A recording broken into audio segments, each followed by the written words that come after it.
Hello, welcome to God's projects. മാസപ്പടി case ആരോഗ്യ പ്രശ്നങ്ങൾ മൂലം വീണ വിജയൻ നാളെ ഇഡിക്ക് മുന്നിൽ ഹാജരാകില്ല. കൊച്ചിയിലേക്ക് യാത്ര ചെയ്യാനാകില്ലെന്നാണ് അറിയിപ്പ്. ഇമെയിൽ വഴിയാണ് വീണ വിജയൻ അറിയിച്ചിരിക്കുന്നത്. കടുത്ത ആരോഗ്യ പ്രശ്നങ്ങൾ നേരിടുന്നതിനാൽ ബംഗളൂരു വഴി നിന്നും കൊച്ചി വരെ യാത്ര ചെയ്യാൻ സാധിക്കില്ലെന്നാണ് വീണ വിജയൻ ഇഡിയെ അറിയിച്ചിരിക്കുന്നത്. മെയിൽ വഴി കേസുമായി ബന്ധപ്പെട്ട് നോട്ടീസ് ഇഡി വീണ വിജയൻ അയച്ചിരുന്നു. എന്നാൽ ശാരീരിക ബുദ്ധിമുട്ട് ചൂണ്ടിക്കാണിച്ച് ഇളവ് വേണമെന്നാണ് വീണ വിജയൻ ആവശ്യപ്പെട്ടത്.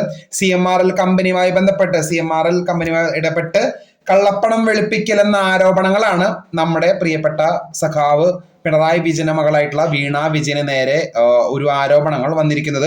കേന്ദ്ര അന്വേഷണ ഏജൻസി അന്വേഷണം അതിന്റെ പേരിൽ നടത്തുന്നത്. എന്താണ് കള്ളപ്പണം വെളുപ്പിക്കലാണ് അത് അതിന്റെ ഒരു കേസ് എന്ന് പറയുന്നത്. അപ്പോ അന്വേഷണം തുടരുകയാണ്. നോട്ടീസ് അയച്ചു, പക്ഷെ കടുത്ത ആരോഗ്യ പ്രശ്നങ്ങളാണ് തനിക്ക്, അതുകൊണ്ട് വരാൻ പറ്റില്ല എന്നൊരു കിഴിവുകളൊക്കെ പറഞ്ഞ് വീണ വിജയൻ രക്ഷപ്പെട്ടിരിക്കുകയാണ്. അപ്പോൾ അതൊരു എങ്ങനെയാണ് മറ്റു രാഷ്ട്രീയ പാർട്ടികൾ ഉറ്റുനോക്കുന്നത് നമുക്ക് അറിയാനായിട്ട് സാധിക്കില്ല. അപ്പോൾ കൂടുതൽ അപ്ഡേറ്റ്സിനെ കാത്തിരിക്കാം. ചാനൽ ഇഷ്ടപ്പെട്ടെങ്കിൽ ഷെയർ ചെയ്ത് സബ്സ്ക്രൈബ് ചെയ്യുക. Thank you.